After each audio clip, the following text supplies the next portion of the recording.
What happens when rock's most notorious rebel walks into a small-town diner at 3 a.m. and discovers that sometimes the person serving you coffee needs saving more than you do? This is the true story of how Ozzy Osbourne's unexpected act of kindness turned one woman's darkest hour into her greatest miracle. The neon sign of Mel's Diner flickered against the rain-soaked windows, casting erratic shadows across Highway 101. It was 3:17 a.m. on a Tuesday in November, and the world felt as empty as the parking lot outside. Inside, Sarah Martinez wiped down tables with mechanical precision, her movements betraying the exhaustion that had become her constant companion. At 28, Sarah looked older than her years. The weight of responsibility had etched lines around her eyes, and her once bright smile had faded to a polite, professional mask she wore for customers. Tonight, like most nights, she was the only waitress on duty, serving the occasional trucker, insomniac, or lost soul who wandered in from the darkness. Sarah glanced at the clock. 3 hours left until her shift ended. 3 hours until she could go home to her small apartment, where her 6-year-old daughter Emma slept peacefully, unaware that their world was crumbling around them. Emma had been diagnosed with leukemia 8 months ago, and despite Sarah working double shifts, the medical bills were drowning them. The eviction notice tucked in her apron pocket served as a constant reminder that they had 2 weeks left before they'd be homeless. The bell above the door chimed, and Sarah looked up, forcing that practiced smile. What she saw made her pause. A figure in dark clothing shuffled through the door, long hair dripping from the rain, leather jacket gleaming under the fluorescent lights. The man moved with the careful deliberation of someone who'd lived hard and was feeling every year of it. "Just coffee, love," came the unmistakably gravelly voice with its distinctive Birmingham accent. "Black, strong as you can make it." Sarah's heart skipped. Even in her exhausted state, even with his hair plastered down and his face partially hidden by the collar of his jacket, she recognized him instantly. Ozzy Osbourne, the Prince of Darkness himself, was sitting in booth number 7 of Mel's Diner, looking surprisingly human and utterly tired. Sarah poured the coffee with slightly shaking hands, her mind racing. What was Ozzy Osbourne doing in her small Oregon town? She'd heard he was touring, but their nearest city was hours away. As she approached his table, she noticed something in his eyes that seemed familiar, a weariness that went beyond physical exhaustion. "Here you go, sir," she said, setting down the cup. "Can I get you anything else?" "We have fresh pie." Ozzy looked up at her, and for a moment Sarah felt like he was really seeing her. Not just another waitress, but her. "You all right, love?" he asked, his voice gentler than she'd expected. "You look like you're carrying the world on those shoulders." The unexpected kindness in his voice almost broke her composure. "Just tired," she managed. "It's been a long night." "I know about long nights," Ozzy said, taking a sip of his coffee. "Been having them for about 50 years now." He paused, studying her face. "But this is different, isn't it? This isn't just tired, this is something deeper." Sarah felt tears prick at her eyes. There was something about this moment, perhaps the surreal nature of having this conversation with a rock legend at 3 a.m., or maybe just the genuine concern in his voice, that made her defenses crumble. "My daughter," she found herself saying, "she's sick. Really sick. And I don't know how we're going to make it through this." Ozzy gestured to the seat across from him. "Sit down, love. Tell me about it." Sarah hesitated, glancing around the empty diner. The coffee pot was full, the prep work was done, and her manager was asleep in the back office. She slid into the booth, and for the first time in months, she told someone the whole truth. "Her name is Emma," Sarah began, her voice barely above a whisper. "She's 6 years old, and she loves dinosaurs and drawing pictures of princesses. 8 months ago, she started getting these bruises that wouldn't heal. The doctor said it was probably nothing, just kids being kids, you know?" Ozzy nodded, his dark eyes fixed on her face with an intensity that was both comforting and unnerving. "But then she got so tired. She couldn't play anymore, couldn't even stay awake through a movie. When I finally took her to the emergency room, they ran tests." Sarah's voice cracked. "Acute lymphoblastic leukemia, stage 2. The words hung in the air between them like a curse. Ozzy reached across the table and covered her hand with his own. his fingers surprisingly gentle for hands that had commanded stages and crowds for decades. The treatment is working, Sarah continued, tears now flowing freely. She's responding well, and the doctors are optimistic. But the bills... God, the bills just keep coming. Even with insurance, the co-pays, the medications, the time I've had to take off work. We got an eviction notice yesterday. 2 weeks and we're out on the street. What about family? Ozzy asked quietly. Emma's father? Sarah laughed bitterly. He left when she was 2. Said he wasn't ready to be a father. My parents died in a car accident 3 years ago. It's just me and Emma against the world. And you're doing this job, working nights? 2 jobs, actually. I clean offices during the day when Emma's at school or treatment. This job pays better because of the late-night differential, but it means I barely see her awake anymore. Sarah wiped her eyes with a napkin. I'm sorry. I don't know why I'm telling you all this. You probably think I'm crazy. Ozzy was quiet for a long moment, his thumb tracing patterns on the back of her hand. When he finally spoke, his voice was rough with emotion. You know, love, I've met a lot of people in my life. Famous people, important people, people who think they're changing the world. But you're the bravest person I've ever met. I'm not brave, Sarah protested. I'm terrified every single day. I wake up scared, go to sleep scared. I'm afraid she's going to get worse, afraid we'll lose our home, afraid I'll fail her. That's exactly what makes you brave, Ozzy said firmly.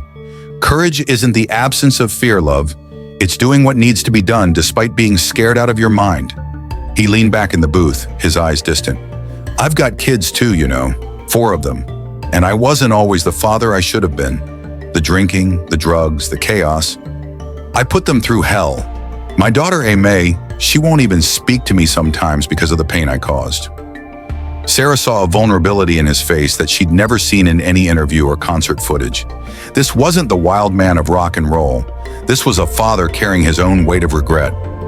But you know what I learned, Ozzy continued. It's not about being perfect. It's about showing up. And you, love, you show up every single day. You work 2 jobs, you fight the insurance companies, you hold her hand through treatments, and you keep going even when your world is falling apart. That's not just brave, that's heroic. I don't feel heroic, Sarah whispered. I feel like I'm drowning. We all feel like we're drowning sometimes, Ozzy said. The trick is to keep swimming until someone throws you a rope. Ozzy finished his coffee and signaled for another cup. As Sarah refilled it, he asked, How much do you need? To catch up on rent, to stay afloat? Oh no, Sarah said quickly, understanding where this was heading. I can't accept charity. I wasn't telling you this to... It's not charity, Ozzy interrupted. It's one parent helping another. How much? Sarah hesitated, then looked into his eyes and saw only sincerity. 15,000 would catch us up on rent and medical bills. Maybe give us a couple months to breathe. Ozzy nodded and pulled out his phone. What's your full name, love? Sarah Elena Martinez.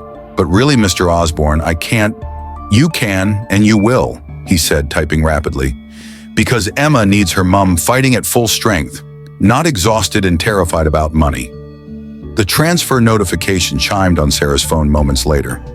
She looked at the screen and gasped. It wasn't $15,000. It was $50,000. That's too much, she breathed. I could never pay you back. Who said anything about paying back? Ozzy smiled, the first real smile she'd seen from him all night. You want to pay me back? You take care of that little girl. You get her healthy. You build a good life together. That's payment enough. But Ozzy wasn't finished. Over the next hour, as the first hints of dawn crept across the horizon, he made phone calls. He spoke to his business manager, his publicist, and several other people whose names Sarah didn't catch. Right, he said, hanging up from his final call. Here's what's going to happen. My team is setting up a fund for Emma's ongoing treatment. The Children's Cancer Foundation is going to cover anything insurance doesn't.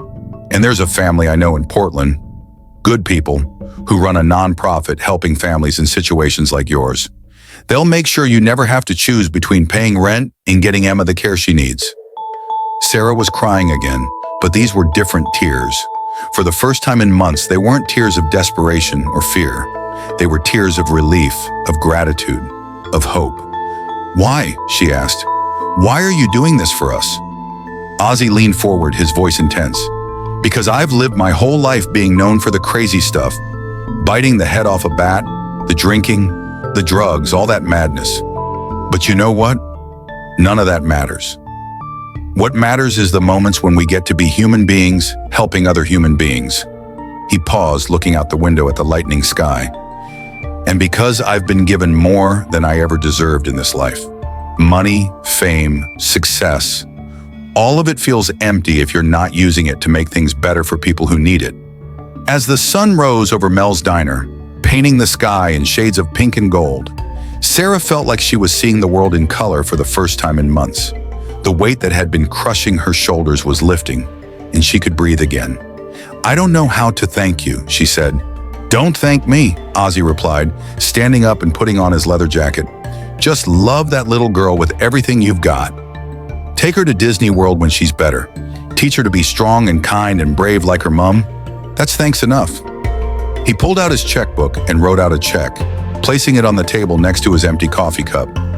"That's for the coffee and your service tonight," he said with a gentle smile. Sarah glanced down at the check and gasped. It was made out for $50,000. For a $5 cup of coffee, he had left her a tip of $49,995. "Mr. Osbourne, I can't. This is too much for just coffee," she whispered, her hands shaking. "It's not just for the coffee, love," Ozzy said softly. "It's for listening. It's for being the kind of person who still believes in goodness despite everything you're going through. Consider it a tip for your heart." Then he reached into his pocket and pulled out a small piece of paper. "This is my personal number," he said, handing it to Sarah. "Not for publicity, not for anything like that. But if Emma ever wants to talk to someone who knows what it's like to fight battles that seem impossible to win, you call me. And when she beats this thing, not if, when, I want to hear about it." Sarah watched through the window as Ozzy walked to a black town car that had been waiting in the parking lot. He turned back once and waved, then disappeared into the morning light, leaving her alone with a transformed world. When her manager finally woke up and found her crying behind the counter, he assumed she was having another breakdown about Emma. He was shocked when she laughed through her tears and told him she was putting in her 2 weeks' notice. "I'm going to spend the mornings with my daughter," she said. "I'm going to be there when she wakes up from nightmares, and I'm going to make her breakfast, and I'm going to drive her to treatment appointments without worrying about losing pay." The news of what happened spread quickly through their small town. Not because Sarah told everyone, she kept the details private out of respect for Ozzy's kindness, but because Emma's medical fund suddenly had enough money to cover her entire treatment, and because Sarah was no longer the hollow-eyed, desperate woman who haunted the night shift at Mel's Diner. Emma's response to the news was pure 6-year-old logic. "So the rock star man made the scary go away?" "He helped us fight the scary," Sarah corrected, "but we're going to win this battle together." The months that followed were still challenging. Cancer doesn't disappear because of one act of kindness, no matter how profound. Emma still had to endure chemotherapy, still had bad days when the treatment made her sick and tired. But Sarah was there for all of it now, the good days and the bad ones. She found a job at a local bank with regular hours and good benefits. With the financial pressure lifted, she could focus on what really mattered: being Emma's mother. They moved to a better apartment with a garden where Emma could play when she felt strong enough. Sarah framed the $100 bill Ozzy had left as a tip and hung it in Emma's room. Not because of its monetary value, but as a reminder that kindness could come from the most unexpected places and change everything. 6 months after that night at Mel's Diner, Sarah used the number Ozzy had given her, not because they needed help, but because she had news to share. "She's in remission," she told him when he answered. "Complete remission. The doctors say her response has been remarkable." "I knew she was a fighter." Ozzy's voice came through the phone, warm with genuine joy. "Just like her mom. How are you holding up, love?" "We're good," Sarah said, and for the first time in years, she meant it completely. "We're really, really good." 2 years later, Emma was cancer-free, and back to being a typical 8-year-old who loved dinosaurs, drawing and telling anyone who would listen about the time a rock star saved her and her mom.